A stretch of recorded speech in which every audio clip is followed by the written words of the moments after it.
Trading Joe Flacco was already controversial, but trading him to the Bengals, a division rival, raised every eyebrow in the league. Why would the Browns hand over a veteran with full access to their offensive system? The answer, buried in internal drama, lies with ownership's decision to fast-track Shedeur Sanders, regardless of coaching resistance. What looks like a minor trade is actually a strategic gamble, one that sacrifices depth, experience, and secrecy for a shot at rebooting the franchise under Sanders. But at what cost?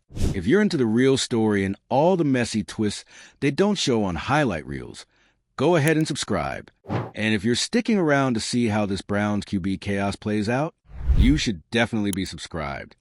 The Browns front office didn't just make a move, they made a statement. Sanders is now the centerpiece of a roster that's been reshaped not by strategy, but by power dynamics. As the video explores, this isn't a coaching decision. It's ownership redefining the rules, appending locker room balance, and exposing deep fractures in how the team operates. With Flacco gone and Sanders elevated, the Browns' entire trajectory now hinges on untested talent and uncertain leadership, all under the microscope of fans, media, and their AFC North rivals. Joe Flacco is now Bengal. Yes, that Joe Flacco. The veteran quarterback who helped steady the Browns midseason has just been traded to a division rival. And it's not about draft picks or scheme adjustments. This isn't a roster tweak. This is a full-blown power play. And the fallout is already shaking the foundation of the Cleveland Browns organization. The move looks small on paper. A veteran quarterback shipped off for minor draft compensation. But the timing, the destination, and the context make this one of the most explosive decisions Cleveland has made in years. Because this isn't about Flacco's arm. It's about who's really running this team. Weeks of tension have been boiling behind closed doors. Coaching staff locked in with Flacco, try and keep the team's momentum alive. Ownership, meanwhile, had a different vision, one that centered on Shedeur Sanders. That vision just won. Flacco's out. Sanders is in. And the coaching staff? Overruled. This wasn't a collaborative decision. It wasn't strategic. It was ownership stepping in, demanding change, and forcing the coaching staff to fall in line. Head coach Kevin Stefanski resisted. He lost. This wasn't just a quarterback switch. It was a signal that the traditional chain of command in Cleveland is broken. When ownership bypasses the coaching staff to install a new starting quarterback, you're no longer running a football operation. You're running a power hierarchy where optics, influence, and media buzz matter more than locker room trust or long-term planning. Shedeur Sanders is now the face of the franchise, not because he beat out Flacco in camp, not because the staff felt he was ready, but because the owner said it was time. And that decision, forced through in the middle of the season, has left shockwaves throughout the organization. You don't just ship out a veteran leader mid-season without consequences. Flacco had earned the locker room's trust. He wasn't flashy, but he was steady. And in a division as unforgiving as the AFC North, that kind of leadership matters. Now he's gone. Worse, he's gone to Cincinnati. Let's talk about that. The Bengals, a direct division rival, just got an insider's view of Cleveland's playbook. Their protections, red zone packages, audibles, all of it now sits in the hands of the competition. Cincinnati doesn't just have a new backup QB. They have intel, real, valuable, situational knowledge straight from inside their rival's huddle. And the Browns handed it to them. Whatever draft compensation Cleveland received in return doesn't outweigh what they gave up. This wasn't a trade. It was a self-inflicted wound. A short-sighted decision driven by impatience, politics, and pressure. The result?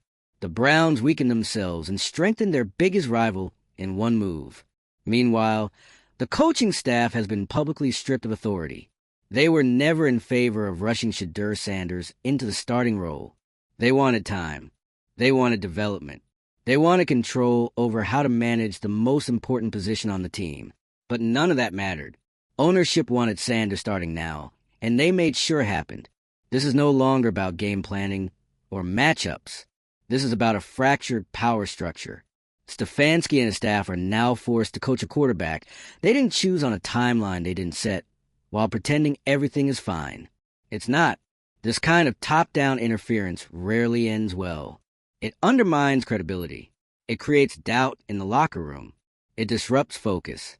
And worst of all, It signals to every player and coach in the building that football decisions are no longer being made by football minds. Veterans in the locker room have taken notice. Flacco wasn't just a quarterback. He was a stabilizing force. His departure isn't just a roster move. It's a message. If ownership can push out a respected vet mid-season, what does that say about the stability of this team? What does that say about who's really in charge?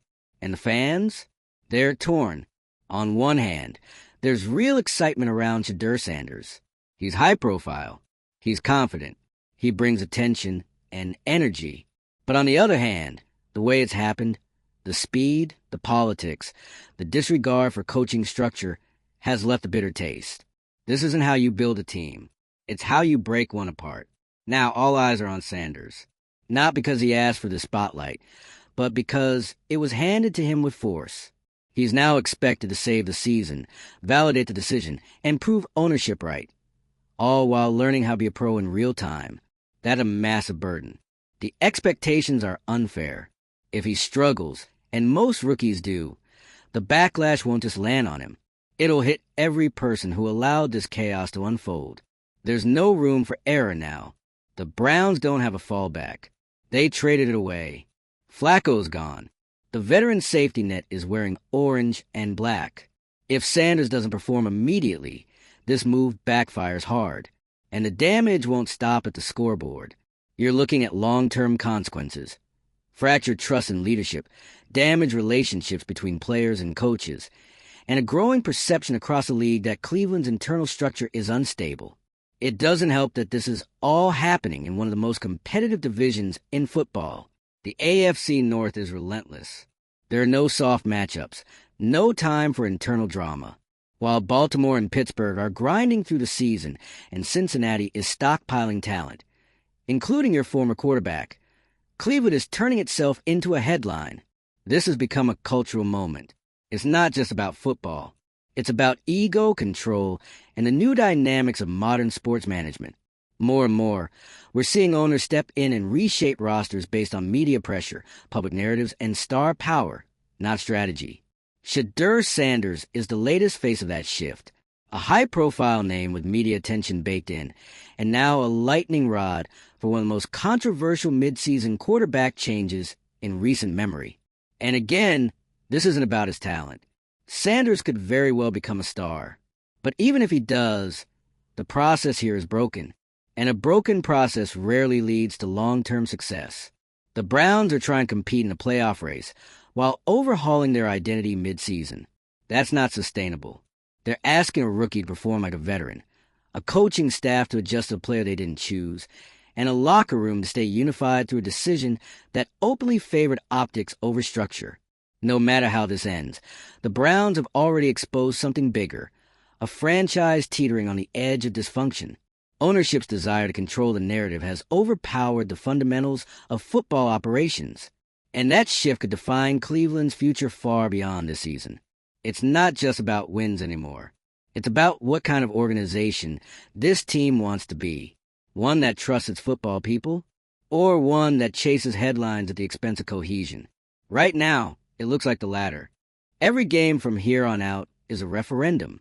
On Shedeur, on Stefanski, on Haslam, on the entire structure of the Browns' leadership. The rest of the season isn't just about making the playoffs.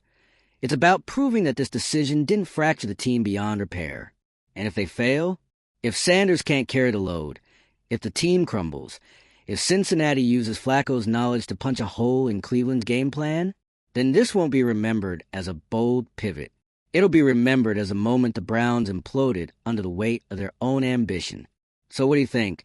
Is this the start of something special, or just another chapter in the Browns' long, complicated saga of dysfunction? Let's hear it. Drop your take in the comments.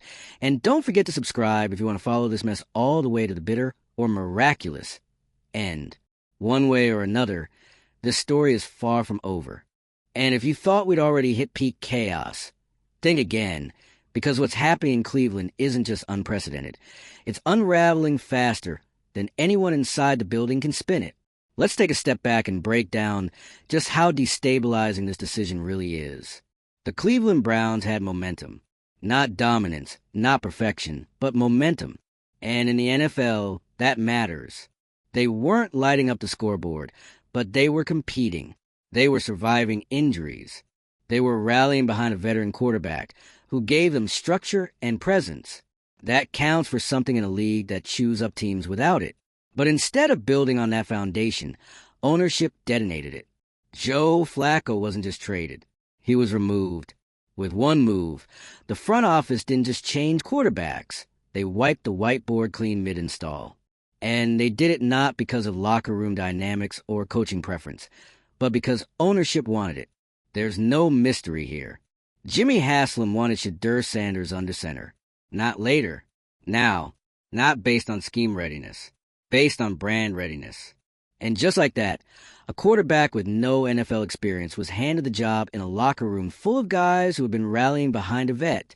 And now they're expected to fall in line with a decision that wasn't made by football minds. That's not just a risk. It's a culture shock. And it cuts straight to the core of what makes winning teams work. Trust. Trust in leadership, in process, in merit. And when players see all that thrown out for a headline-grabbing move, it rattles everything. You want to talk about long-term consequences? Start with morale. Because while fans and analysts debate the upside of Sanders, the guys inside that locker room are watching the rules change in real time. Loyalty, performance, leadership, all of it now takes a back seat to marketing appeal and ownership preferences. That doesn't just sting, it alienates, especially the veterans. The ones who've seen what happens when franchises chase moments instead of building something real. And then there's Kevin Stefanski. Let's not pretend this didn't undercut him completely. He fought to keep Flacco. He resisted the ownership push. And he lost. Publicly. Now he's left answering for a decision he didn't make while coaching a quarterback he wasn't ready to start. That's a no-win position. Every loss from here on out chips away at Stefanski's credibility. Not because of his decisions, but because he's no longer the one making them. The authority gap is wide open, and the rest of the league sees it. You think agents don't notice when a coach loses control of the depth chart? You think prospective assistants, free agents, draft prospects, people around the league aren't taking mental notes about what's going on in Cleveland? Make no mistake, the Browns just sent a message. Head coach is a title, not a position of power.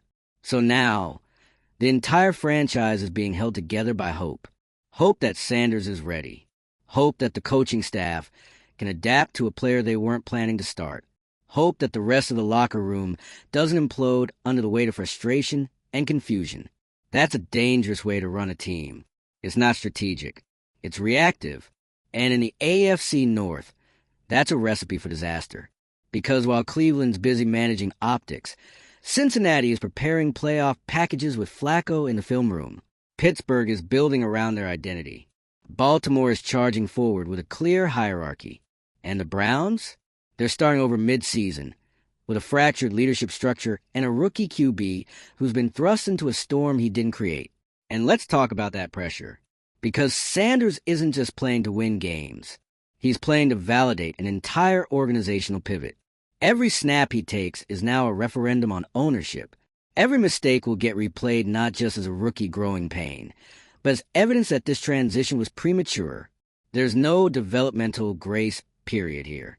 No easing into the system. No chance to make quiet mistakes and learn behind the scenes. He is the guy now. Not by process. By decree. That's not fair to Sanders. But that's the reality ownership forced on him. Now he has to deliver. Not just for fans or the staff or the locker room, but for the image of a franchise that's tethered itself to his rise. And if he struggles, if the team loses, the spotlight turns ugly fast. Because this wasn't a coaching call. It was a power play. And power plays come with high expectations and zero patience. The media, already circling. National pundits are spinning narratives. Local reporters are chasing quotes. Fans are firing off takes from both ends of the spectrum. Some are hyped. Some are furious. All of them are watching this story unfold like it's a reality show, and in many ways, it is. The Cleveland Browns have turned their quarterback room into a symbol of the modern NFL's identity crisis. The old-school football logic, earn your reps, Trust the process. Follow the chain of command. Is clashing hard against a new model of star power, media pressure, and owner-driven branding. It's not just Cleveland. It's the league. But Cleveland just made it public. They ripped the curtain back and showed the machinery. And now the entire NFL world is watching to see if it works, or if it flames out spectacularly. Because this is a moment of no return. You don't trade away stability mid-season and get to go back if things get messy. You don't override your coaching staff and expect harmony overnight. And you definitely don't give your rivals insider information and think it won't come back to haunt you. Cleveland's path forward is narrow. The only way this works is if Shedeur Sanders is immediately competent, if the locker room doesn't splinter, and if the coaching staff can salvage cohesion despite being sidelined in key decisions. Anything less, and the season spirals. And if it does, you're not just looking at a failed quarterback transition. You're looking at a collapsed structure, a coach likely out the door, a locker room skeptical of future leadership, a fan base once again staring down the barrel of what could have been, all because ownership got impatient. So here's where we're at. The Browns are rolling the dice on star power over structure. They've traded continuity for chaos. They bet their season and possibly their locker room on the hope that a rookie quarterback can handle the pressure, carry the team, and prove the owner right. It's either going to be brilliant or brutal. And whatever it ends up being, you know we'll be watching. Because this story, this absolute roller coaster of egos, decision, and high-stakes football is only getting started. This isn't just a storyline anymore. This is a storyline. The Cleveland Browns didn't just change quarterbacks. They exposed themselves. They pulled the curtain back and let the whole league see the cracks in the foundation. Because when a franchise trade a veteran leader to a division rival midseason, with no strategic upside and no clear contingency plan, it's not just a personnel decision.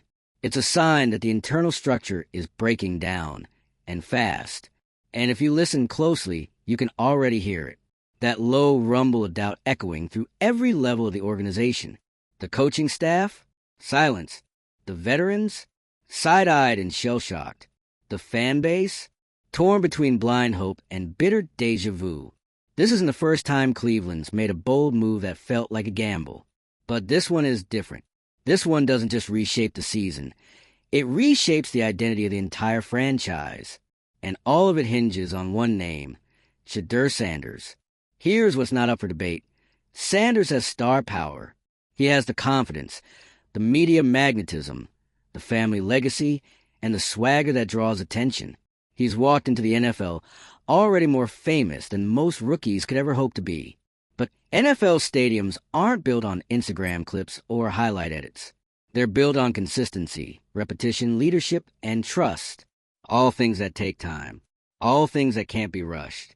And yet, here we are, Shedeur being rushed into the most pressure-packed job in the NFL at the moment, with every camera, microphone, and talking head ready to dissect his every throw. This is not how quarterback transitions are supposed to work. They're supposed to be earned. They're supposed to happen with buy-in from coaches, teammates, and leadership alike. But when ownership skips those steps, when they jump straight to coronation without consultation, they don't just create a quarterback controversy. They create a credibility crisis. Because now, if Shedeur succeeds, it won't just be his victory. It'll be used as validation for a system that's already eroding the football operation from within. And if he fails, it won't just be on him. The whole franchise takes that fall. Front office, ownership, coaching, culture. This is the tightrope Cleveland's walking. No balance beam, no safety net. Let's not forget the most insane part of all this. Joe Flacco is now sitting in Cincinnati's quarterback room. Think about that. A guy who is just in your locker room, who knows your game plan, your calls, your personnel weaknesses, your locker room dynamics, now sitting in enemy territory, prepping for the very same AFC North gauntlet you're trying to survive. You couldn't make this up if you tried. Even if Flacco never sees the field in a Bengals uniform, he's already valuable as a source of information, as a quiet observer turned strategic asset. And what did Cleveland get for that trade? A vague promise of a draft pick that may or may not pan out in 2026. That's not strategy. That's self-sabotage. And the ripple effects don't stop at the locker room. Around the league, every executive coach and player sees what just happened, and they're taking notes. Because this isn't just about Cleveland. It's about the growing trend of ownership stepping into football ops and reshaping decisions based on marketing, pressure, or personal vision, completely bypassing the coaching infrastructure. This is bigger than one team. It's the blueprint for how football hierarchies are shifting, and not necessarily for the better. You know who else is watching this closely? Every player agent in the league. Because how do you convince a top-tier free agent to sign with a team where the coaching staff doesn't even get to choose a quarterback? How do you sell stability when the blueprint changes mid-season with no warning? The Browns may not feel that fallout today, but they will in future negotiations, in draft interviews, in subtle but real reputational damage that lingers long after the media circus moves on. And speaking of the media circus, it's not slowing down, not even close. This move has turned the Browns from a gritty playoff hopeful to the NFL's most scrutinized drama. Every mic at every presser will be tuned to catch tension. Every sideline interaction will be analyzed. Every throw Sanders makes, too high, too short, too perfect, will be tied directly to this organizational decision. Because this wasn't just about football. This was about control. And the Browns made it obvious. Control belongs to the owner, not the staff, not the locker room, not the guy who earned the trust of his teammates. And that's why this situation is so volatile. Because even if Sanders plays well, there's still fallout. Coaching staff loyalty? Gone. Veteran trust in the process? Shaky. Team chemistry? Fragile. This wasn't a clean transition. It was a hostile takeover. And now it's public. It's loud. And it's only getting louder.